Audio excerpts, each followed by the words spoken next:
الجلیلو دلو شان ولا ذات خصوصیت یې دا ده چې څوک دغه اسم مبارک 73 مرتبه یی نو دی به الله پاک صاحب وقار د عزت ولا وګرځي. دویم خصوصیت یې دا ده چې څوک دغه اسم مبارک لاس ووري په خپل اسباب او سامان باندې تیر کی دم یې کی ور باندې نو د غلې نه به الله پاک محفوظه او سالمه وګرځي. الکریمو لوی سخی ذات دې خصوصیت یې دا ده چې څوک ریزونا د پروتی په وخت کې یا کریمو ورد کوي او په دې کې د خوبول شي الله پاک په دته په علما او په صلحا کې عزت نصیبه کی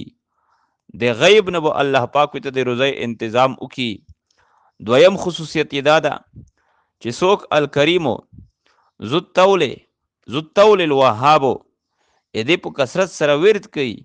الله پاک په د په اسباب او ساز او سامان کې برکت وته اوچي.